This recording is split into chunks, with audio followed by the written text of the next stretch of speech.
정시의 사주명리 오늘은 72강으로 육식갑자의 38번째인 신축일에 태어난 사람 신축일주편으로 71강 상편에 연속되는 중편이 되겠습니다. 그럼 신금과 축토로 이루어진 신축일주의 성정을 계속해서 알아보도록 합니다.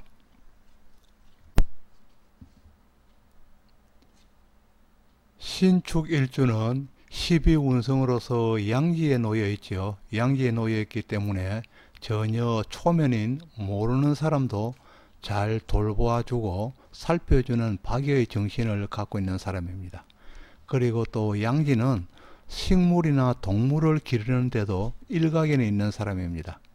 길에 버려진 동물을 잘 기르는 사람 중에서 양지에 놓인 일주 중에서도 신축일주가 어뜸인 것 같습니다. 이는 신축의 경우에는 지지에 겨울을 놓아서 축이라는 이야기죠. 겨울을 놓아서 겨울 칼바람의 매서움을 알기에 동물을 기르고 보호하고 식물을 기르는 유난스러움이 생기는 것 같습니다. 또 양지에 놓인 사람의 직업으로는 사람을 요양하고 보호하고 가르치는 직업이 우선적이지만은 식물이나 동물을 기르는 사업에도 적성을 보이는 수가 많습니다. 또 신축일주는 천간지지가 음과 음으로 구성되어 있다고 상편에서 이미 기술한 바가 있습니다. 음으로 구성되어서 대체로 성정이 소극적이기 쉽습니다. 그리고 축토는 액성으로서 마음속에 화에 대한 근심을 좀 비교적 많이 가지고 사는 사람입니다. 달고 사는 사람이라고 표현을 했습니다만 많이 가지고 사는 사람이죠. 그리고 또 그리하여서 배우자군과 지장간에 있는 육신 모두가 액에 해당하여서 처나 남편이나 그리고 모친이나 자식에 대한 걱정이 그치질 않을 수 있습니다. 이리하여서 신축일주는 자경이 나타내는 바와 같이 종교나 신앙심에 의지하는 사람이 많습니다.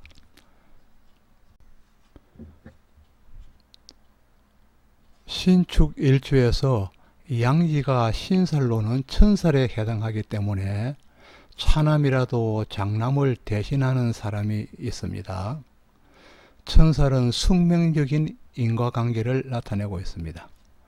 천살의 양은 누구보다도 가족에 대한 부양 의무를, 부양 책무를 무겁게 생각하는 사람입니다. 느끼고 있는 사람 중에 한 사람입니다.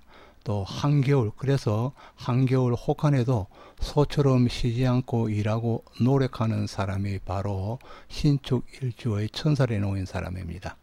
또 돈을 제일로 여기는 배금주의 생각을 가진 사람이 또 신축일주이기도 합니다. 그래서 꼭 필요한 곳이 아니면은 좀처럼 지갑을 열지 않아서 구두쇠 소리를 듣는 사람입니다. 그렇지만은 신축일주에서 큰 기부를 하는 사람을 볼 수도 있습니다. 이는 소처럼 벌어서 정성처럼 쓰는 사람이 바로 신축일주이기 때문입니다. 또 신축일주는 양지에 놓여서 어려서 타지에서 다른 곳에서 성장하는 양자의 인연이 있을 수도 있고, 또 천살로서 상속을 받기도 하며, 또 한편으로는 꼼짝달싹할 수 없는 사면초가에 놓이기도 하고 당할 수도 있어서 고독의 별이라고 합니다. 그러나 식상이 세지와 간대지로 여유롭게 놓여 있기 때문에 의식주 걱정은 크게 하지 않아도 되는 명이 바로 신축일주가 되겠습니다. 식상이 유기하면은 또 식상이 힘을 받으면은 술을 좋아하는 예주가이기 때문에 타인의 제한과 유혹을 단호하게 뿌리치지 못하는 마음이 있길래 술의 유혹에 조심하여야 합니다. 그래서 술로 인해서 자기 일신을 망가뜨릴 수도 있기 때문에 술의 유혹에는 조심하여야 하는 사람이 바로 신축일주가 되겠습니다. 신축일주가 대운이나 세운에서 축 축과 미를 만나서, 즉 축술 및 삼형살이 만일에 이루어진다면은, 삼형살이 이루어지면은 기업하는 사람이라면은 부도의 운이 도래한 것으로서 주변 정리가 필요하다고 하겠습니다.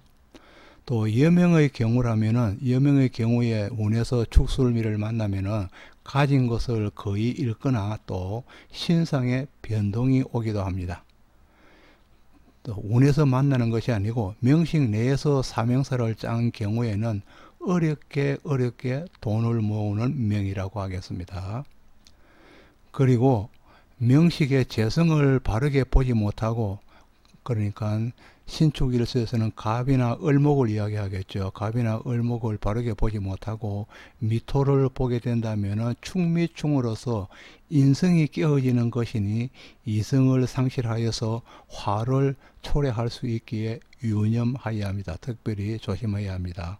왜냐하면 인성이 깨어지면 나를 지탱해 나가는 정신의 지주가 깨어지는 것 같기 때문입니다. 깨어지기 때문입니다. 또 신축 일주에서 신금을 앞장에서 이야기한 바가 있죠. 신금 자체를 동물로는 꿩에 비유한다고 그랬죠. 꿩치, 한자로는 치입니다. 꿩에 비유하여서 꿩을 은혜를 갚는 보온의 동물로 나타내어서 은혜를 저버리지 않는 신용 깊은 사람으로 신축 일주를 나타냅니다. 명식에 토의 인성이 많으면 매금되기 때문에, 토가 많으면 금이 매금되어서 묻힌다는 거죠. 매금되기 때문에 모친의 지나친 사랑이, 이는 무슨 뜻이냐면은 토는 모친이기 때문에 지나친 사랑이 일간인 자식을, 신금을 무능하게 하는, 즉 모자멸자로서 어머니의 자애로움이 아들을 멸하게 한다는 거죠. 아를 멸하게 하는 모자멸자로서 신금 자식의 장래를 어둡게 하여 마마보이를 만드는 것입니다. 그러니까 토가 많으면 좋지 않다는 이야기겠습니다. 이로써 일간인 신금을 사회생활에서도 스스로 하는 일이 없게 만들기도 하고, 어머니의 힘이 너무 강하죠. 전부 다 어머니 해주기 때문에 그렇겠죠. 만들기도 하지만은 결혼 후에도 원만한 가정을 꾸려 나갈 수 없게 만들게 되는 것입니다. 다음에는 신금이 끙에 해당하기 때문에 우리 속담으로서 내려오는 끙에 대한 속담 몇 가지를 예를 들어서 끙에 비유하여 설명해 보도록 하겠습니다. 우리 속담에는 끙 잡는 매라는 말이 있습니다. 끙 잡는 매. 이 속담은 과정은 어떻든 결과가 중요하다는 의미입니다. 이 개념을 역의 개념으로 옮겨보면은 신금은 꽁이며 또 경금은 매를 나타냅니다. 경금은 매를 나타낸다고 했고, 또 신금은 꽁을 나타낸다고 했습니다. 신금 꽁이 경금 매에게 잡혀서 목숨을 다한 것인데, 그러니까 잡혀서 지금 매에게 잡히면 신금 꽁이 죽음이죠. 목숨을 다한 것인데, 여기에서도 마찬가지로 신금이 명식 내에서 경금과 같이 있는 것은 철추세옥이라 하여서, 철추세옥은 새 뭉치로서 구슬인 신금을 부순다는 것입니다. 부술다는 것으로서 신금이 경금을 보면은 깨어지는 아픔을 의미합니다. 그래서 신금 보석이 경금을 만나서 깨어지는 것은 모든 가치를 상실하는 것으로서 가장 흉한 것으로 봅니다.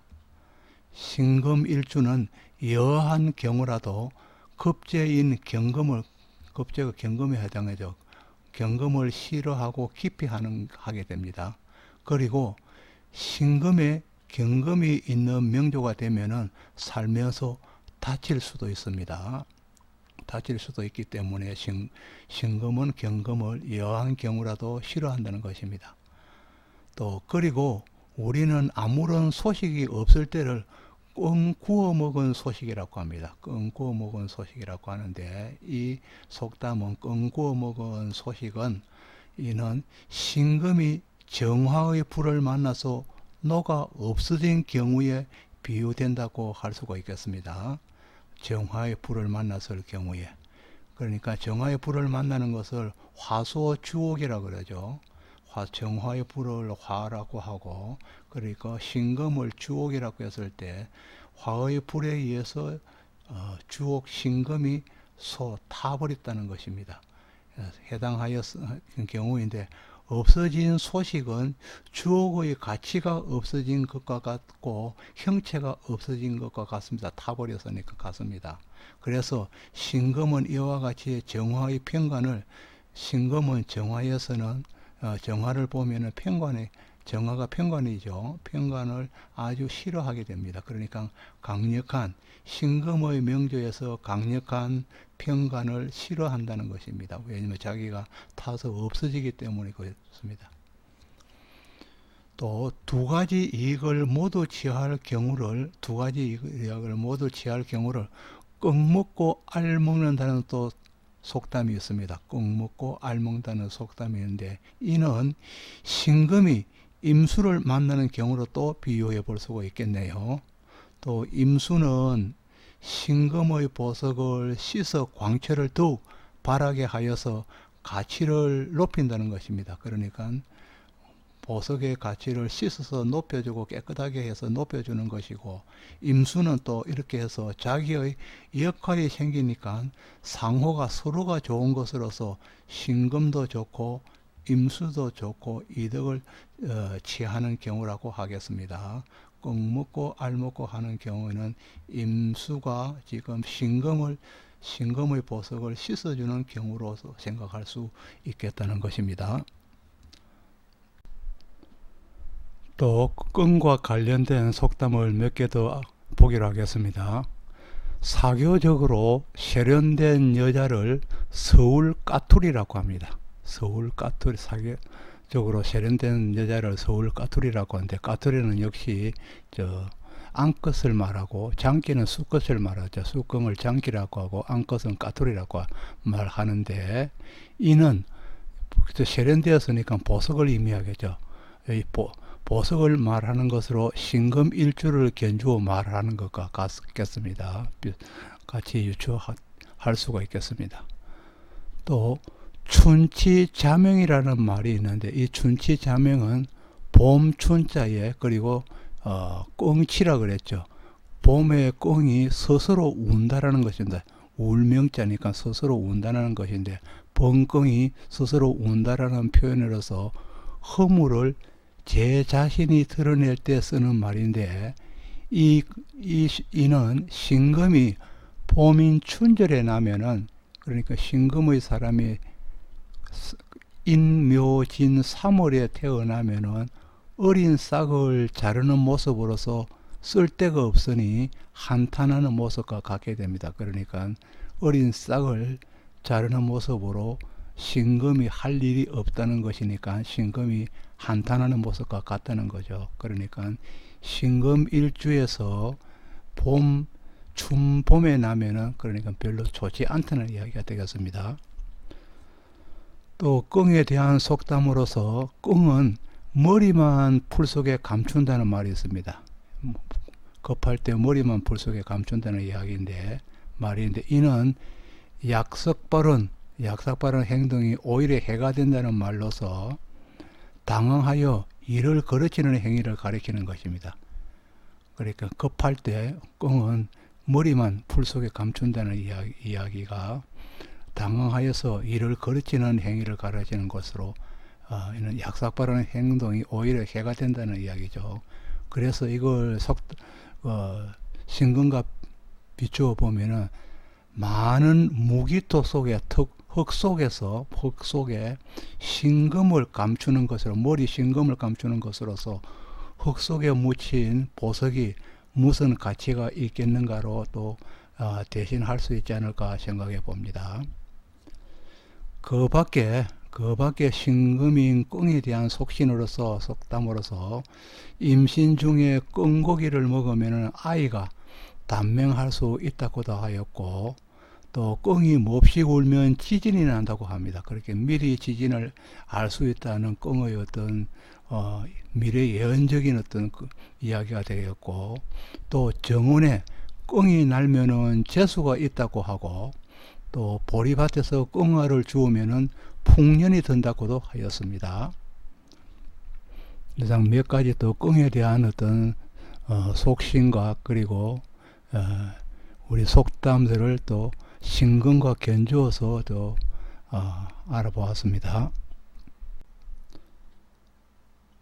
신금인 보석은 흐르는 물인 임수로 닦아주는 것을 도시의 주옥이라 하여서 임수로 닦여진 신금을 가장 귀하게 여기고, 이를 다시 병화 태양으로 멀리서 보석을 비추어 주면은 아름다움으로는 가치가 최상에 달하게 됩니다.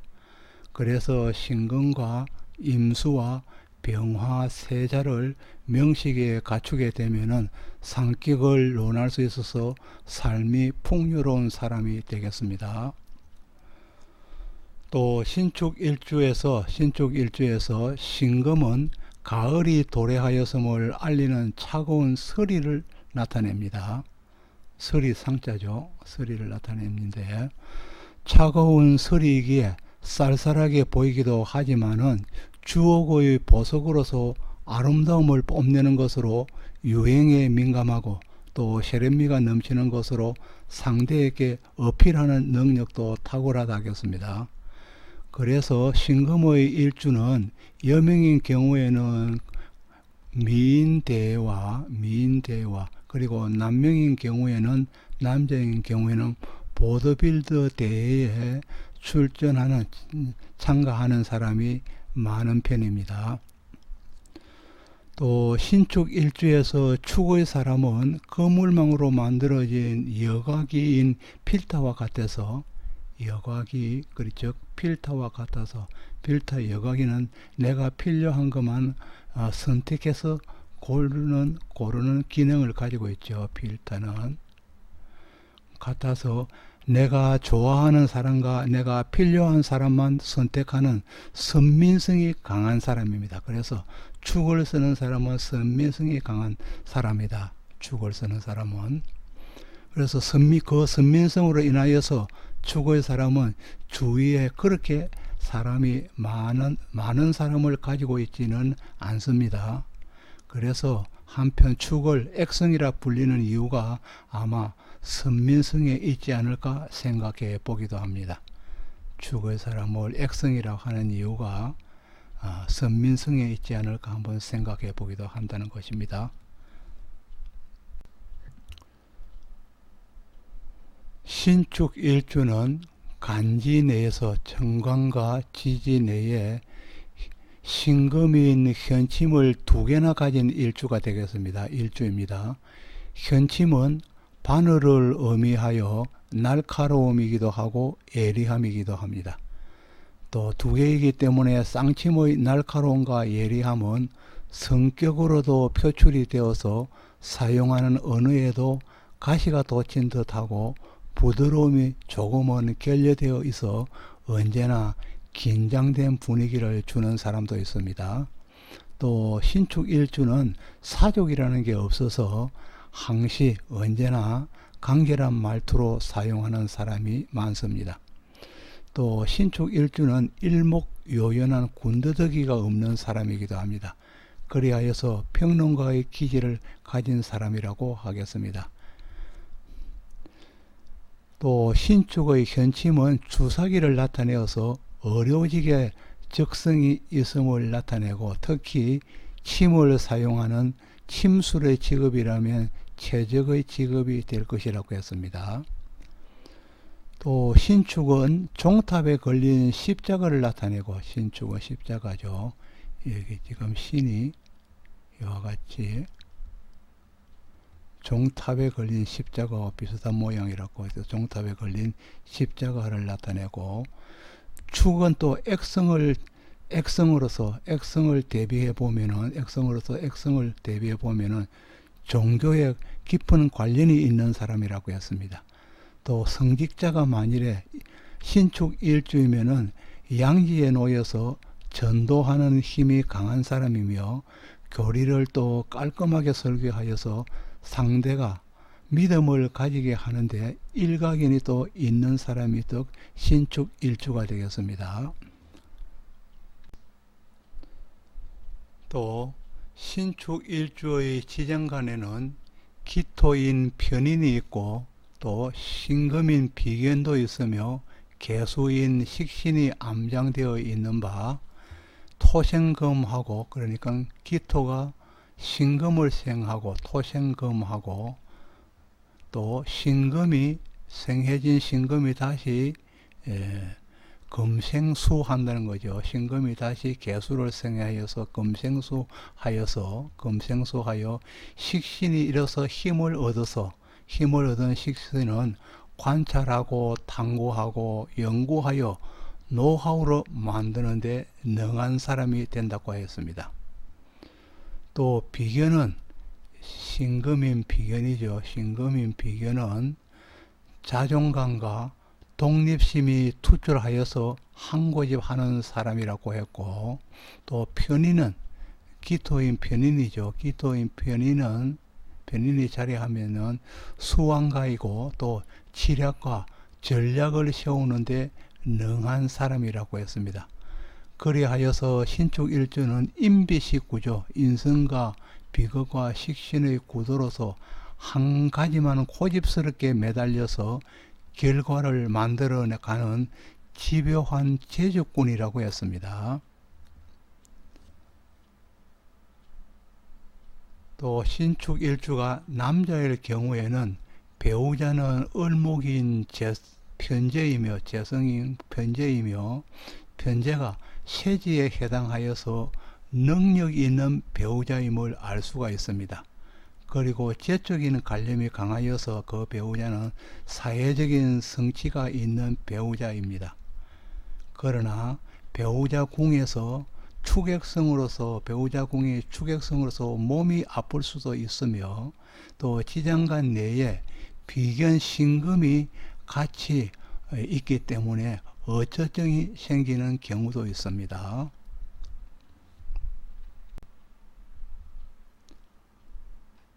지금까지 정시의 사주명리 제72강 신축일주의 중편을 보내드렸습니다. 여러분께 구독을 부탁합니다.